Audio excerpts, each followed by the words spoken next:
Good morning, hello, and welcome to This Date in History, aka TDH. This show is all about the events that occurred to date in years past, both recognized by other historians, but mainly things we personally find intriguing enough for us to bring to you. The sources of this information come from the smart device application Today in History, What Happened Today in History, Historical Calendar, and the website onthisday.com. For links to those sources, the music done by Carrera, and anything else potentially interesting, check the underbar of the description below. Anyway, I am Xander, and you are you. Today is Thursday, aka Thursday, March 16th, 2023. So let's get into the history today, shall we? We're going to start off in 597 BC. Babylonians captured Jerusalem and replaced Jehoiakim with Zedekiah as king. Alright. In 1079, Iran adopted the solar Hijra calendar. Okay, some more calendar stuff. Gonna move on up to 1517, pretty significant time jump there. We've got the 5th Council of Lateran, and pardon the helicopter flying above me, I don't know what's going on. Pope Leo X held the last session of the 5th Council of the Lateran, convoked it to restore peace between Catholic rulers and assert the authority of Pope. Alright. Gotta maintain control. 1527, Battle of Kanua, Mughal Emperor Babur defeated Rajput forces led by Rana Sanga, consolidating Mughal power. Huh. Okay. Got the Williamite Wars, 1690. French King Louis XIV sent troops to Ireland. Huh. What was the French doing in Ireland? That's weird. Maybe trying to take it over to have like a direct, connection to Britain, because France and England, did not like each other for most of their history. Ooh. 1792, King Gustav III of Sweden was shot by Count Jacob Johann Anarkstrom at a masked ball at the opera. He dies later on March 29th, so we're going to be talking about him again in about 13 days here. So, roughly 2 weeks, like just one day prior to 2 weeks. But hey, that was the masquerade costume worn by Gustav III when he was shot in the back by an assassin. Wow. That's a fancy costume. You got the Battle of Cancha Reda in 1818, the Second Battle of Cancha Reda. Spanish forces defeated Chileans under José de San Martín. Alright. And he was a revolutionary leader. So, yeah, that was Chile trying to become independent, and it doesn't sound like, they fared that well in this battle, but, well, Chile's independent today, so that's good. Ooh. 1935, Charles Darwin aboard the HMS Beagle, of course, anchored in the recently British-acquired Falklands Islands for the first time. Huh. Well, alright. I gotta bigger this so I can... There we go. Got the Scarlet Letter, 1850, Nathaniel Hawthorne's The Scarlet Letter, published by Ticknor, Reed, and Fields in Boston. Ah. Alright, The Scarlet Letter. So, let's see here. Let's look that up real quick. Ba-doop. Let's see here. Scarlet Letter. A romance work of historical fiction by U.S. author Nathaniel Hawthorne, published in 1850. Alright, so for further reading on this particular, piece of literature, please refer to the description, the underbar, yeah, for a link to that wiki. It is there now.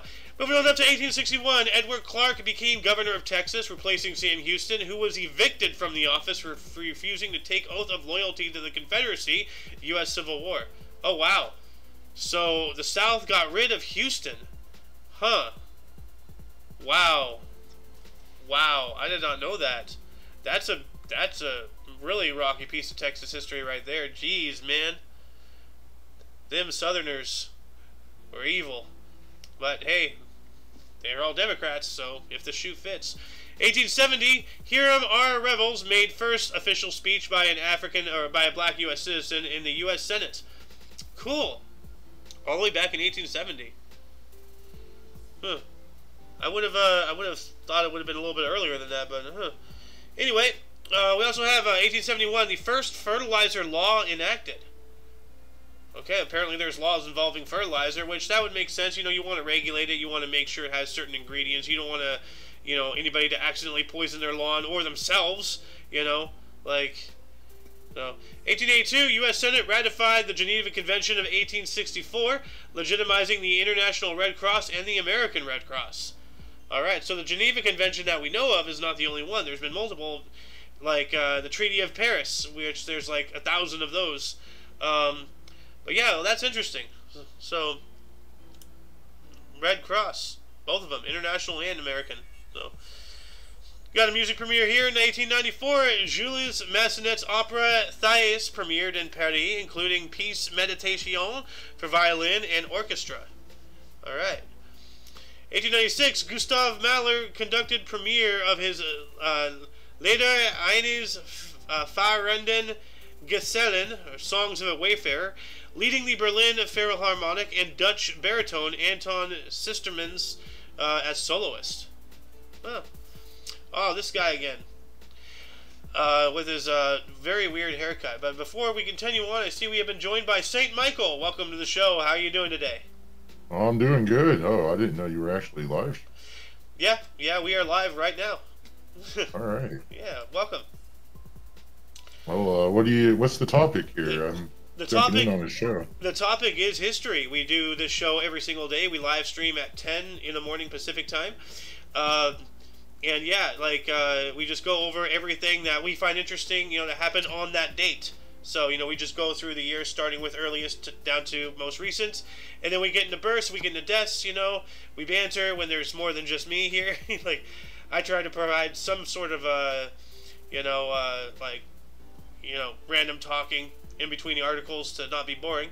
And of course, like, if you actually look in the announcements channel, you'll see, and actually I should probably make another announcement, later on today, but you'll see everything you need to know involving this and the other products we do, and you're welcome to join in if you'd like. There's a couple different ways to do so, but if you don't mind, I'm going to continue on up here.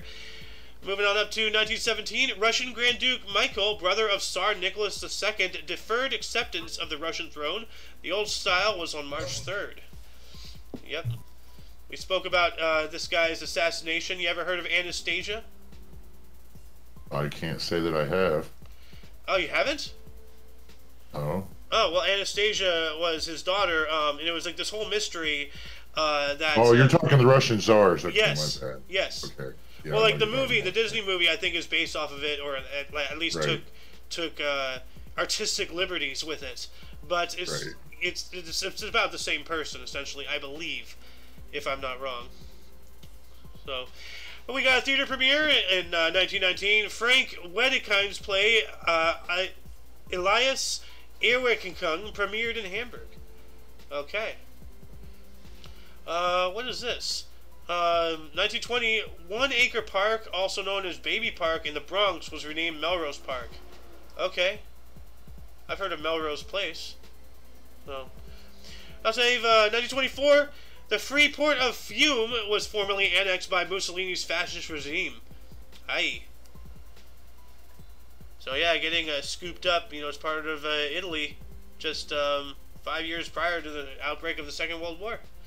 1926, Robert H. Goddard launched the first liquid-fueled rocket. It went 184 feet, or 56 meters. Wow. We had rocket technology all the way back in the 20s. Did you know that? No, I didn't know that. Yeah. Well, now you do. Mm-hmm. 1934. And by the way, if you ever want to talk, just talk. Like, don't feel that you have to, be respectful or anything. Just say,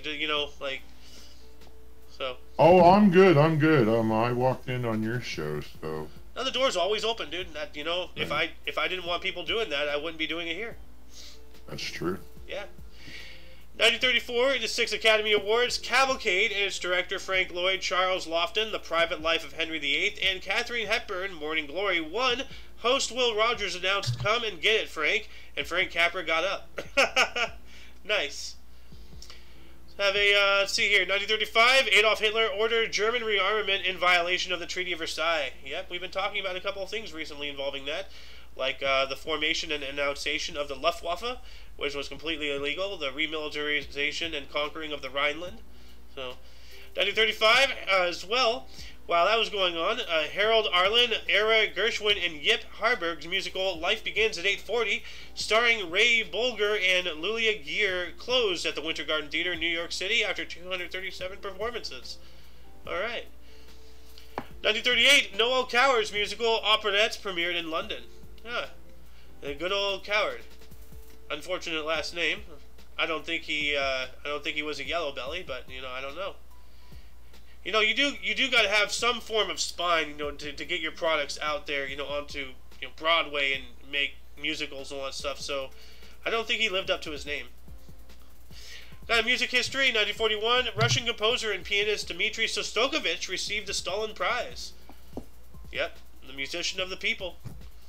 Well, traditionally, surnames were given, at least in some places, in regards to your trade or occupation. So. That is true, but his actual name is Sir Noel Pierce Coward. His last name actually is Coward, or at least he changed it to that at one point that I don't know of. But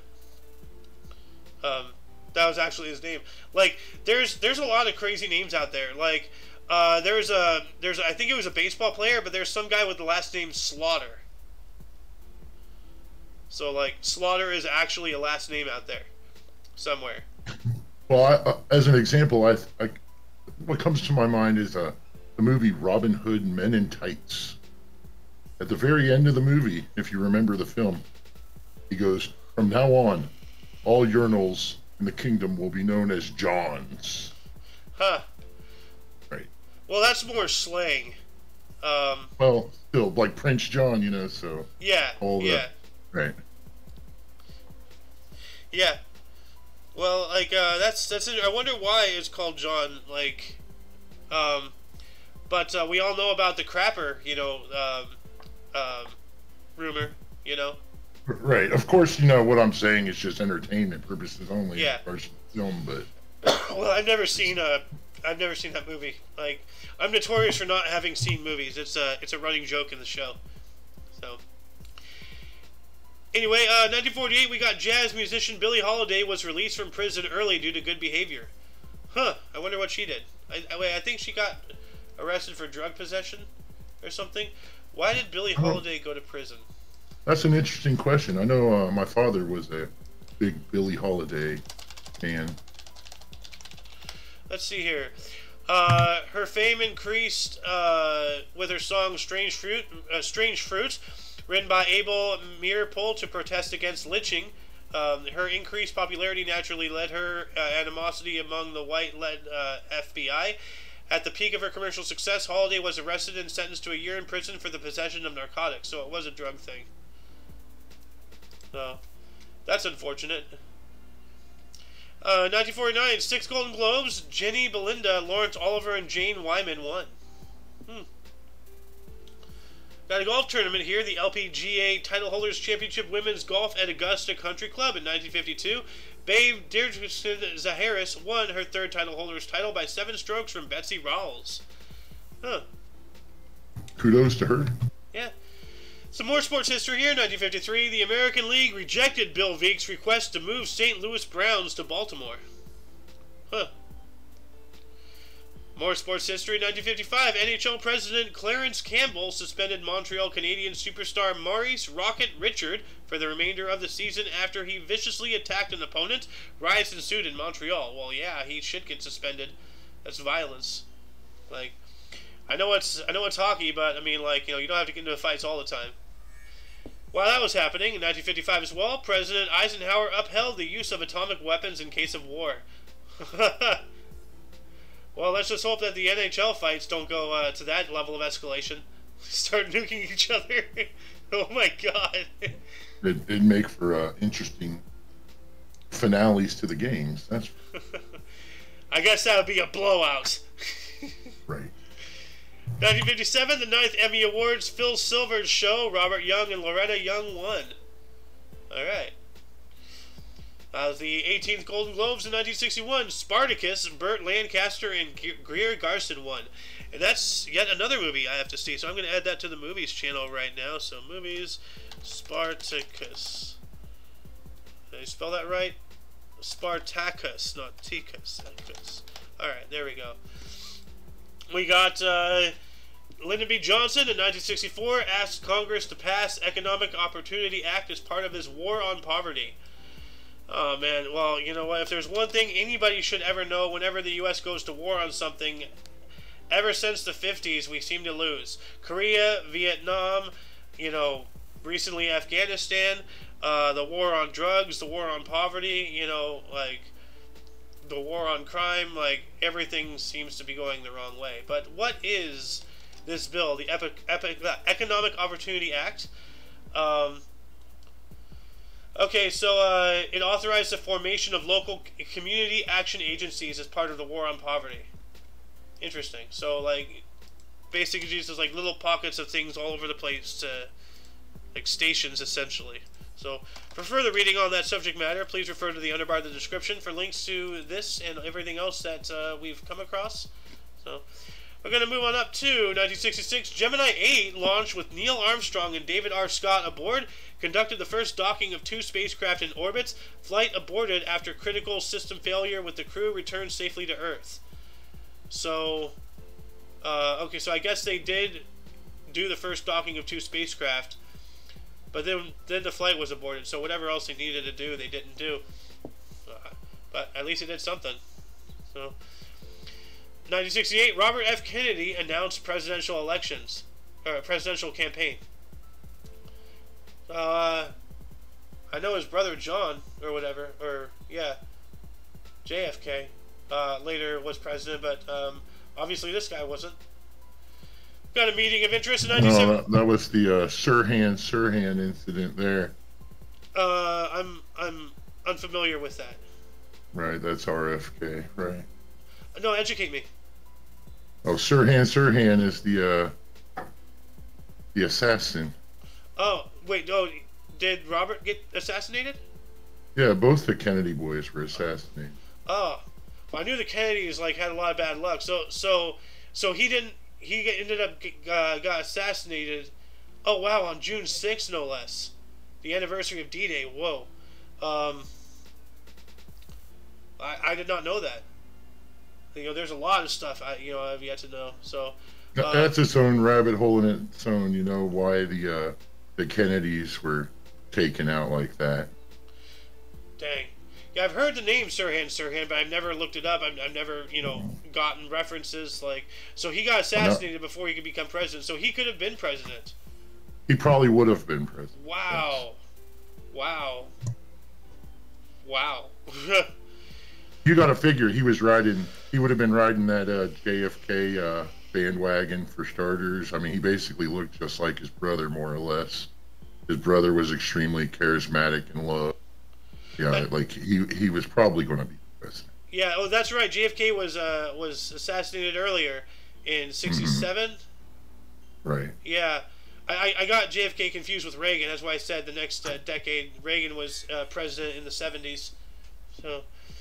Well, now at least you know where the name Sirhan. Yeah, now I have a little bit of an idea. Thank you. Right. Yeah. We got a meeting of interest in 1971. Northern Ireland Prime Minister James Chichester Clark met with British Prime Minister Edward Heath to discuss the security situation in Northern Ireland. Huh. 1 year later, 1972, John Lennon and Yoko Ono are served with deportation papers by U.S. Immigration Department. Yes! Get him out of here! We don't, well, like, we can keep John Lennon, but, get rid of the howling chihuahua, Yoko Ono. Swear to God, like she looks better than she sings, and that's saying something. 1972, as well, singer James Brown performed 2 shows for over 1,000 detainees awaiting trial at the Adolescent Inmate Shelter on Rikers Island, New York City. Wow. So I'm sure they felt good that day. Yeah, so I wonder, like, that's weird. 1,000 detainees awaiting trial. That's a lot of awaiting trial for one area. I wonder if it's all for them, or if James Brown was awaiting trial and just to pass the time, he performed 2 shows. You know what it kind of sounds like to me is, like Johnny Cash and San Quentin. Yeah. Like, was like it Johnny James Cash Brown who played, or Johnny Cash was one of the prisoners? No, he did a performance in Quentin. Yeah. Another, hold on a second. Johnny Cash. This is what this sounds like, though, to me, just without knowing more, is that James Brown has his own version of that. I have something here. Let's see here. Which I was not aware of. Yeah. So, hey. Yeah, no, I knew about what you're talking about here. In the midst of depression and a steep decline in his musical career, legendary country singer Johnny Cash arrived to play for inmates at California's Folsom Prison on January 13th, 1968. The concert and subsequent live album launched him back into the charts and redefined his career. But I don't know. Folsom, my bad. Yeah, well, no. Like, there's another thing to it that I don't know how to exactly figure this out. But one of the prisoners, let's see, one of the prisoners. Let's see if I can find this. Merle Haggard. San Quentin is where Cash played his first ever prison concert in January 1st, 1958. A concert that helped set Merle Haggard, who was then a 20-year-old San Quentin inmate, on the path toward becoming a country music legend. Wow. So, yeah, I did not know that. Yeah, I wasn't sure if you didn't know that in addition to what you were saying. No, I didn't. So if it wasn't for Johnny Cash doing that, we would not have Merle Haggard. Think about that. That's very interesting. Yeah, every little thing. This is why I keep saying every little thing everybody does in the world is historically significant equally. It doesn't matter if you're the president, launching a nuke, or if you're some guy harvesting wheat. You all have an impact. Everybody does, and everything is significant. Right. Yeah, but let's move on up. 1976, British Prime Minister Harold Wilson announced his resignation. Okay. I have to change my headphone batteries. I'll be back in a all right. minute. I'm just going to hit mute. All right. Jimmy Carter, the peanut farmer. 1977, U.S. President Jimmy Carter pled for a Palestinian homeland. Yeah, well, it was Palestine until Israel took everything. So, 1978, Red Brigade kidnapped former Premier Aldo Moro in Italy. 5 killed. I guess 5 were killed during the kidnapping thing. Got some music history. 1979, CBS TV aired Wings Over the World with Paul McCartney. Nice. Got some sports history. 1985, two-time Cy Young Award winner Denny McLain was convicted of embezzlement and drug trafficking, sentenced to 25 years, but conviction was later reversed. I think I'm having a stroke or something. What's going on here? But wow, holy, that must have rocked his world right there. That'd be not good. Oh, we got a plane crash in 1991. 7 members of Reba McEntry's band were killed in a plane crash. Oh, that's not good. That's awful. How do you recover from that? That's more than your band member. That's your friends. Those are people you hang out with. Those are people you've known. That's tragedy right there. Oh, man. 1994, we got some sports history. U.S. figure skater Tonya Harding pled guilty to felony attack on former Olympic teammate Nancy Kerrigan. Ah, yes. I believe that was the one when she paid her bodyguard to attack her or something. 1996, Mike Tyson technically knocks out Frank Bruno in 3rd round to gain heavyweight title. John Paul II asked for forgiveness. 1998, Pope John Paul II asked God for forgiveness for the inactivity and silence of some Roman Catholics during the Holocaust. Well, I mean, they did kill Jesus. So I guess that's God's way of tit for tat. I don't know. I'm not justifying anything. I'm just saying, historical events. 2011, U.S. Postal Service issued a set of 5 Latin music legends stamps, including one of Carlos Gardel. Nice. 2012, George Clooney and several prominent participants, including Martin Luther King III, were arrested outside the Sudanese embassy for civil disobedience. Yeesh. Huh. Got some cricket history. 2012 as well. Indian batsman Sachin Tendulkar became first cricketer to score 100 international centuries. Okay. Whatever an international century is, good for you.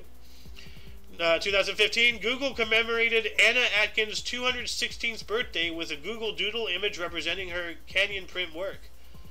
Okay. And Anna Atkins is, of course, a botanist and photographer. 2016, U.S. President Barack Obama nominated Merrick Garland as Supreme Court Justice. Okay. 1 year later, 2017, U.S. President Donald Trump's second travel ban was blocked by 2 federal courts. 365 more days later, 2018, Asia's second richest person, Hong Kong's Li Ka-shing, announced his retirement at 89. We also have an election of interest, 2021. Declassified U.S. intelligence report said Russian President Vladimir Putin authorized efforts to aid re-election of Donald Trump. What? No. More of this... Yeah. Yeah, no. That's BS. That's a straight-up lie. There are no Trump ties in China or Russia. In either of them. No more than, friggin' Bill Gates or Hillary Clinton or Joe Biden or any of these people. I'm having a hard time remembering these names. 2022, Ukrainian President Volodymyr Zelensky addressed U.S. Congress remotely, pleading for further aid against the Russian invasion. Why don't you plead to the rest of your Europeans? Why is it on us? Yeah. I'm not even going to get into that. It's all BS. Anyway, before moving into the Burst of Death's audience, were there any articles that grabbed your attention more than most? Anything you wished we had elaborated more about? Anything you would have liked to say had you been here? Start a dialogue down in the comments section. Going to move on into Burst. Starting us off in 1338, we have Thomas D. Beauchamp, was the 12th Earl of Warwick, died in 1401. We also have James Madison, born on this date in 1751. Later became the 4th U.S. President, serving from 1809 through 1817. That would have been a long presidency right there. A long life. Born in Port Conway, Virginia. Alright, and it doesn't say Republican, Democrat, anything. We didn't have any political parties back then. Maybe we should go back to that. Got Matthew Flinders, 1774, English explorer, navigator, and cartographer who was the first to circumnavigate Australia, born in Domington, England. Cool. Georg Ohm, 1789, German physicist and mathematician, Ohm's law, born in Erlangen, Bavaria. Now, I wonder if this is like the power unit of measurement, ohm. No, that's ohm, not ohm. Oh, well, that is ohm. So, yeah, Ohm's law states that the current through a conductor between 2 points is directly proportional to the voltage across the 2 points. Okay, so it is about the power. So I'm going to add this wiki into the underbar as well. There we go. Get rid of that. Blah, blah. Okay. We also have Anna Atkins, 1799, English botanist, photographer, and the first person to publish a book illustrated with photographic images, born in Tonbridge, England. Whoa. So the first book with pictures, or actually at least with photographic pictures at least. So that's pretty cool. We also have, give me something, here we go. Jerry Lewis, 1926, a U.S. comedian, Martin and Lewis MDA Telethon, born in Newark, New Jersey. Ah, yes, this guy with all of his telethons. He did a hell of a lot of work. Raised a lot of money. Yep, Jerry's Kids, right. Yep. We also have Bernardo Bertolucci, 1941, Italian director, Last Tango in Paris, The Last Emperor, born in Parma, Emilia Romagna, Italy. Or Romagna. Romagna, yeah.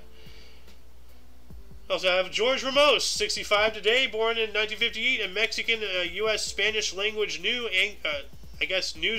anchor, Noticiero Univision, as well as a journalist, born in Mexico City. He's a pretty well-known journalist, George Ramos. Yeah. Well, here's someone who's even more well-known. Flavor Flav! Boy! Yeah, boy! 64 today. Happy birthday, 1959. A U.S. rapper, Public Enemy, and reality TV star, The Surreal Life. Born in Roosevelt, Long Island, New York. Wait, is he still alive? Yeah, he's 64. Oh, good for him. I always liked him. Actually, I should have answered with... I always thought he was a hell of a character, you know? Yeah, I should have answered your question with, hey, yeah! But yeah, no, he's the guy who wore, the clock around his neck and all that stuff. Right. In the picture here, I'm not sure if you see, if you look into the stream, you'll see what I'm looking at. There's him with his solid gold teeth, wearing a crazy-ass crown. That's an awesome crown, dude. It looks so it looks so bad yet so good, you know? Well, that was kind of his thing, you know. He could pull off that looks atrocious look. Yeah. Yeah, it looks like he literally just wrapped gold foil, like, or gold leaf around his teeth or something, like. Right. Anyway, we also have Kevin Smith, 1963. New Zealand actor, was Ares in Hercules. Born in Auckland, New Zealand. He died in 2002. That's unfortunate. I remember that, dude. I used to watch that show. Ah. Yep. Kevin Sorbo's show, right.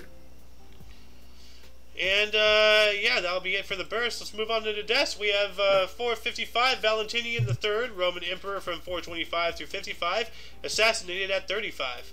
Wow. A lot of fives there going on. We also have, let's see here, Selma Lagerlöf, 1940, Swedish author and Nobel laureate. It's The Wonderful Adventures of Nils, died at 81. That's a cool hat.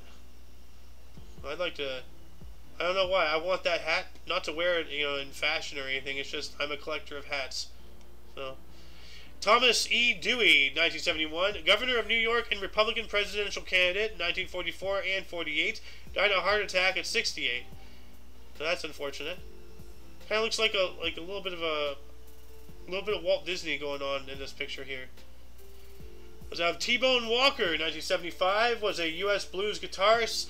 Funky Town, and well done, died of bronchial pneumonia at 64. That sounds very painful. Oh man. Arthur Godfrey, 1983, U.S. radio and TV host. Arthur Godfrey's talent scout, died at 79. Dang. Eddie Shore, 1985, Canadian ice hockey player and NHL Hall of Famer, Boston Bruins. Oh, sorry, I said that wrong. Boston Bruins, died of lung infection at 62. E. We also have, I guess I'll just take this guy. 2022, just last year, Ralph Terry, U.S. baseball pitcher, MLB All-Star 1962, 62 squared. World Series 1961, 62, MVP, New York Yankees, Kansas City Athletics, Cleveland Indians, and New York Mets. Dude, pick a side. Died at 86. Wow. Sounds like he was a journeyman to me. Hey, yeah. Anyway, that shall conclude the show. Happy birthday to the burst. Rest in peace to the deaths. Once again, for your dose of Past Events Daily, we stream every day at 10 in the morning Pacific Time, which is 11 Mountain, 12 Central, 1 p.m. Eastern Time. Let's see here. I'm completely off script here. You can check the underbar of the description for any links you may find interesting, including but not limited to all things Omni Coalition. Go check out our other platforms. For all of you and all of us, I am Eo Xander. And that's and I'm St. Mike. Yep. And you, audience, are you. And until you catch us tomorrow, don't forget to look right and left at every intersection, rate 5 thumbs, and subscribe. Toodles!